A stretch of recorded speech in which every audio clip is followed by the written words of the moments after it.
టంచంగా ముడుతున్నాయి. ఇక మూడోది నియామకాలు ఎప్పుడో గాలికి పోయినాయి. జాబ్ క్యాలెండర్ అన్నాడు, 2 लाख ఉద్యోగాలు అన్నాడు. రేవంత్ రెడ్డి చెప్తే నమ్మతలేరని రాహుల్ గాంధీని పట్టుకొచ్చిండ్రు.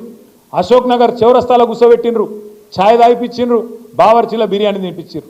ఛాయ్ తాక్కుంటే రాహుల్ గాంధీ గారు చెప్పిండు, 2 ఉద్యోగాలు ఊడగొట్టుర్రి మీరు, కేసీఆర్ ఉద్యోగం కేటీఆర్ ఉద్యోగం ఊడగొట్టుర్రి, ఊడగొడితే మీకు 2 లక్షల ఉద్యోగాలు ఇస్తా అని చెప్పిండు. మొదటి సంవత్సరం వచ్చినాయా మరి 2 లక్షల ఉద్యోగాలు? 6,000 ఉద్యోగాలు కూడా ఇయ్యలే. అంటే కాంగ్రెస్ ఎంత ధోకబాజీ పార్టీ చెప్పేందుకు, ఎంత దగుల్బాజీ నాయకత్వం కాంగ్రెస్ పార్టీది చెప్పేందుకే ఇదంతా మీకు చెప్తా ఉన్నా. ఇదంతా పరిస్థితి గిట్లుంటే రేవంత్ రెడ్డి గారు మొత్తుకుంటాడు మైకులలో, తెలంగాణ ఈజ్ రైజింగ్. రైజింగ్ అట తెలంగాణ. ఎన్ల rising? Telangana is definitely rising. ఎన్లా? క్రైమ్ రేట్ల రైజింగ్. నువ్వు వచ్చినాక క్రైమ్ రేటు బ్రహ్మాండంగా 23% పెరిగింది. Telangana is rising. అప్పులలో బాగా పెరిగింది. గతంలో కేసీఆర్ గారు సంవత్సరానికి 40,000 కోట్ల అప్పు చేస్తే ఆ అప్పుతోని సంపద సృష్టించిండు, ఆ అప్పుతోని కరెంటు సమస్య పరిష్కారం చేసిండు, అప్పుతోని సాగునీరు తెచ్చిండు, ఆ అప్పుతోని ఇంటింటికి తాగునీరు ఇచ్చిండు, ఆ అప్పుతోని 32 మెడికల్ కాలేజీలు కట్టిండు, 1000 గురుకుల పాఠశాలలు పెట్టిండు, ఆ అప్పుతోని మరి తెలంగాణ రైతులకు 1,00,000 కోట్లు ఇచ్చిండు. నేను రేవంత్ రెడ్డిని అడుగుతున్నా, సంవత్సరానికి 40,000 కోట్ల రూపాయలు కేసీఆర్ ప్రభుత్వం అప్పు చేస్తే అప్పుల పాలు చేసిండని చెప్పి లబలబా అన్నావు. మరి నువ్వేం చేస్తున్నావు ఇవాళ? ఒకటే ఒక్క సంవత్సరంలో కేసీఆర్ ప్రభుత్వం 40,000 కోట్ల అప్పు చేస్తే సంవత్సరానికి 1,50,000 కోట్ల అప్పు చేసిన మాట వాస్తవం కాదా? పోనీ 1,50,000 కోట్ల అప్పు చేసినావు, ఒక్క కొత్త పథకం చాలు చేసినవా? ఒక్క ఇందిరమ్మ ఇల్లుకి ఇటుక పెట్టినవా? ఒక్క మనిషికి రేషన్ కార్డు ఇచ్చినవా? ఒక్కలకు తులం బంగారం ఇచ్చినవా? ఒక్క ఆడబిడ్డకు 2,500 ఇచ్చినవా?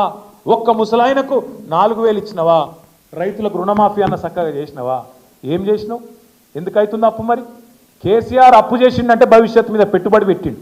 కేసీఆర్ అప్పు చేసి భవిష్యత్తు మీద మంచిళ్ళ కోసం, కరెంటు కోసం, సాగునీటి కోసం, మన సంపద పెంచడం కోసం, రాష్ట్రాన్ని బాగు చేయడం కోసం అప్పు చేస్తే పేదోళ్ళకి ఇచ్చిండు. నువ్వేం చేస్తున్నావు మరి? ఆడికి పంపుతున్నావు పైసలు. 1,50,000 కోట్ల అప్పు చేసి ఒక్క పథకం చేయకపోతివి, ఒక్కటి సగం ఒక్క కొత్త బిల్డింగ్ కట్టకపోతివి, మరి ఏడబోతున్నాయి పైసలన్నీ? దీనికి సమాధానం చెప్పడు. Telangana is rising. అప్పులలో పెరుగుతుంది, క్రైమ్ రేట్లో పెరుగుతుంది, ఆత్మహత్యల్లో పెరుగుతుంది.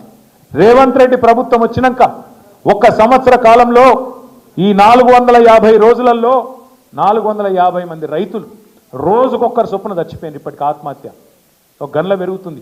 ఆటో డ్రైవర్ల ఆత్మహత్యలు రైజింగ్, నేత కార్మికుల ఆత్మహత్యలు రైజింగ్, గురుకుల పాఠశాలల్లో పిల్లల ఆత్మహత్యలు rising. Yes, Telangana is rising. ఎలా రైజింగ్? ఆత్మహత్యల్లో, అప్పుల్లో, క్రైమ్ రేట్లో, ఇళ్ళ మాత్రం రైజింగ్ అయింది.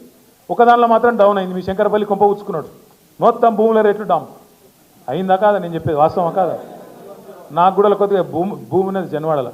ఇక దానికి ఇక భూ ప్రపంచంలో ఎవరికి లేదట భూమి, జన్వాడలో నాకే ఉందట భూమి. దాని ఎంబడ పడ్డాడు. సరే పడితే వాడు కూలగొట్టరా పోయి ఊకెళ్ళి వెళ్ళింది. హైడ్రా పెట్టిందే నా కోసం అట. హైడ్రా పెట్టి కూలగొడుతుందికే పెట్టిండట. కూలగొట్టుకోరా పోయి ఊకెళ్ళి వెళ్ళిందని చెప్పిన. ఏం చేయాలి ఇక మరి గట్లా తయారైంది కథ. ఇంకా ఘోరం ఏంటంటే వెనకటికి ఎవడో ముఖం బాగాలేక అద్దం బల కొట్టుకున్నాడట. ఇప్పుడు నీకు అధికారం రానే వచ్చే, నువ్వే ముఖ్యమంత్రి అవుతుంది, నువ్వే రై మంది తిరగబడుతుంది, రోజు కనబడబడుతుంది టీవీల పేపర్లలో.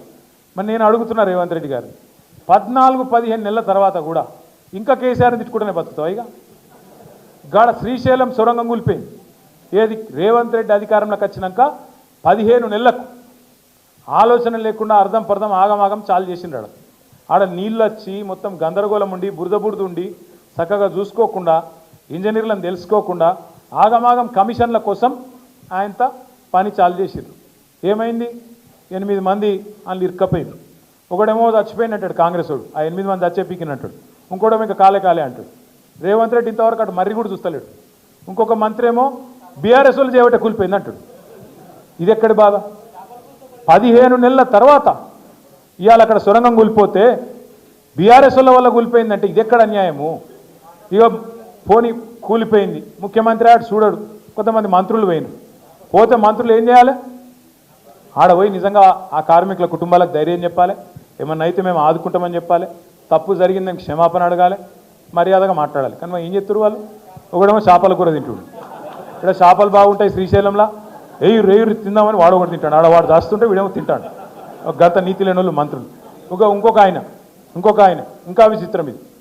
ఇడ ఏం జరగలేదు, ప్రమాదం ఏమైందంటే నీళ్లు వాటర్ కలిసిందట. నీళ్లు వాటర్ కలిసిపోయిందిరా నాయన. ఇగో గిసొంటోళ్ళు మంత్రులు, మన కర్మానికి రేవంత్ రెడ్డి ముఖ్యమంత్రి, ఇగో గిసొంటోళ్ళు మంత్రులు. వీళ్ళ కథనేమో ఇట్లున్నది. ఇక కాంగ్రెస్ వాళ్ళ కథ, కాంగ్రెస్ వాళ్ళ అందం గిట్లుంది. ఇక బీజేపీ వాళ్ళు ఇక వాళ్ళకైతే మొక్కాలి. మీ ఎంపీ ఉన్నాడు ఒక ఆయన ఏం చెప్తుండో మాకైతే తెలియదు. ఎందుకంటే 8 మంది గెలిచారు బీజేపీ వాళ్ళు. రూపాయి వచ్చింది ఆయన తెలంగాణకు. మోడీ గారి ప్రభుత్వం 11 ఏళ్ల నుంచి ఉన్నది ఇవాళ దేశంలో. ఏమిచ్చింది తెలంగాణకు? ఏం ముఖం పెట్టుకొని ఓట్లు అడుగుతారు? ఎంతసేపు దేవుని పేరు మీద ఓట్లు అడుగుడేనా? అక్షింతలు వంచాలి, ఓట్లు అడగాలి, ఓట్లు డబ్బాలు వేసుకున్నాక మళ్ళీ అవతల పడాలి, తర్వాత ఇక పత్తలేరు. అరే బడ్జెట్లో రూపాయి ఇచ్చింది లేదు, ఒక స్కూల్ ఇవ్వవు, ఒక కాలేజీ ఇవ్వవు, ఒక పరిశ్రమ ఇవ్వవు, ఏది ఇవ్వవేందా అంటే మళ్ళీ ఏమనంటే నువ్వు దేవద్రోహి, దేశద్రోహి, నువ్వు ధర్మద్రోహి, ఈ ద్రోహి, ఆ ద్రోహి. ఇంతేనా ఇక తెలంగాణకి చూడలేదా? ఆఖరికి ఆ చేవెళ్ళ రోడ్డు జాతీయ రహదారి, దాని మీద మన పెద్ద యాక్సిడెంట్ అయింది. కేసీఆర్ ప్రభుత్వం వచ్చినాక ఆ రోడ్డును విస్తరించాలని చెప్పి చాలా తంటాలు పడ్డాం. అక్క కూడా పాపం బాగా కష్టపడ్డది. కానీ ఈరోజు వరకు ఒక్క అడుగు కూడా ముంగట పడతలేదు. మన తమ్ముడు కార్తీక్ కూడా పోయి అక్కడ పెద్ద ఎత్తున ధర్నా చేసిండు. వెంటనే రాష్ట్ర ప్రభుత్వం పూనుకోవాలి, ఆ భూసేకరణ చేయాలి, ప్రాణాలు కాపాడాలని చెప్పి మన పార్టీ వాళ్ళందరూ కలిసి బ్రహ్మాండంగా ధర్నా కూడా చేశారు. నేను మిమ్మల్ని ఒకటే కోరుతున్నాను, ఏనాటికైనా పెద్దలు చెప్పిన ఒక మాట వాస్తవం. ఎట్టి పనికైనా మట్టి పనికైనా మనోడే ఉండాలి. ఎట్టి పనికైనా మట్టి పనికైనా మనోడే ఉండాలి. ఏనాటికైనా కేసీఆర్కు తెలంగాణ మీద ఉండే ప్రేమలో, కేసీఆర్కు తెలంగాణ మీద ఉండే ప్రేమలో 1% కూడా కాంగ్రెస్ వానికి బీజేపీ వానికి ఉంటుందా? మీరు ఆలోచన చేయాలి. ఎన్నటికైనా ఈ రాష్ట్రానికి, ఈ రాష్ట్ర ప్రజలకు, రాష్ట్ర ప్రయోజనాలకు శ్రీరామ రక్ష ఖచ్చితంగా కేసీఆర్ నాయకత్వం తప్ప బీజేపీ వానితో, కాంగ్రెస్ వానితో ఎన్నటికీ కూడా ఏం కాదు. మీరు యాద పెట్టుకోవాలి. ఇలా 8 మంది కాంగ్రెస్ ఎంపీలు, 8 మంది బీజేపీ ఎంపీలు ఉన్నా రాష్ట్రానికి వచ్చింది గుండు సున్నా అంటే ఖచ్చితంగా అక్కడ కొట్లాడేటోడు లేకపోవడం, ఆడ కేసీఆర్ దళం, కేసీఆర్ బలం, కేసీఆర్ గలం లేకపోవడమే దానికి కారణం. ఇలా మనోళ్ళని మనమే ఓడించుకొని మంది ముంగట దరఖాస్తులు పెట్టే దౌర్భాగ్యం మనకెందుకు?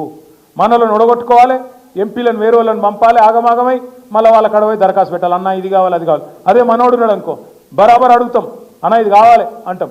అదే వాడనుకో, సారు ఇది కావాలని అడగాలి. అందుకే నేను అనేది, దయచేసి భవిష్యత్తులో అక్క చెప్పినట్టు అది పంచాయతీ ఎన్నికైనా పార్లమెంట్ ఎన్నికైనా ఎగరాల్సింది గులాబీ జెండానే. అట్లయితేనే తెలంగాణ నిలుస్తుంది, తెలంగాణ గెలుస్తుంది. తెలంగాణ రేపటి రోజున మళ్ళీ భారతదేశంలో అవ్వల్ దర్జాగా నెంబర్ 1 స్థానంలో ఉండాలి అంటే మళ్ళా కేసీఆర్ గారు తిరిగి మీ ఆశీస్సులతో, మీ దయతో ముఖ్యమంత్రి కావాలి. మా ఆడబిడ్డలను ముఖ్యంగా నేను కోరుతున్నా, మళ్ళీ ఎలక్షన్ రాగానే ఉత్తర కాంగ్రెస్ వాళ్ళు అక్క అంటారు, చెల్లె అంటారు, వదినే అంటారు, కోడలు అంటారు, ఇక వరుసలు కలుపుతారు. మళ్ళీ మిమ్మల్ని ఆగమాగం చేసే కథ పెడతారు. ఇందిరమ్మ ఇల్లు వచ్చిందే వచ్చిందంటారు. ఆగం కాకుండ్రి. వీళ్ళు ఖచ్చితంగా మొన్న మోసం చేసినట్టే మళ్ళీ మోసం చేసి డబ్బల ఓట్లు వేయించుకోవాలని చూస్తాను. వాళ్ళు మళ్ళీ ఓట్ల తర్వాత ఎవడు మళ్ళీ 4 ఏళ్ళు కనబడడు తప్పకుండా. అందుకే జాగ్రత్తగా ఉందాం. మన ఇంటి పార్టీ, మన తెలంగాణ పార్టీ, మన బీఆర్ఎస్ పార్టీని గెలిపించుకొని ఖచ్చితంగా పంచాయతీ ఎన్నికైనా పార్లమెంట్ ఎన్నికైనా కేసీఆర్ గారి నాయకత్వాన్ని బలపరుద్దామని చెప్పి మీ అందరు కూడా విజ్ఞప్తి చేస్తూ, తమ్ముడు గోవర్ధన్ వెంబడ వచ్చిన సీనియర్ నాయకులు, మాజీ సర్పంచులు ఉన్నారు, కౌన్సిలర్లుగా పోటీ చేసిన వాళ్ళు ఉన్నారు, ఉప సర్పంచులు, ఎంపీటీసీలు చాలామంది ఉన్నారు. వారందరికీ కూడా స్వాగతం. ఒక పని చేద్దాం, ఒక్క సైడ్కి వెళ్ళి వస్తే అందరు కండువాలు కప్పచ్చు, ఎందుకంటే మళ్ళీ లేకపోతే ఆగమాగం అవుతుంది. కాబట్టి దయచేసి ఇట్లా రాండ్రి, ఇట్లా పోదాం. మీ అందరికి కూడా మరి పేరు పేరున స్వాగతం తెలియజేస్తూ జై తెలంగాణ.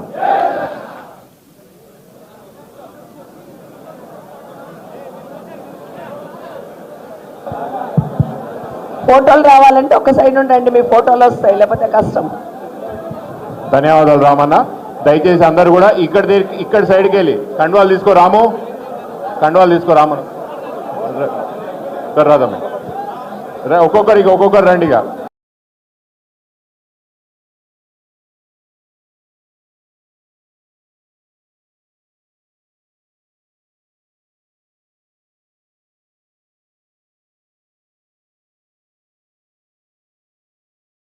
పెట్టాలని మనస్ఫూర్తిగా ఆకాంక్షిస్తూ ఈరోజు పార్టీలోకి విచ్చేసిన మరొక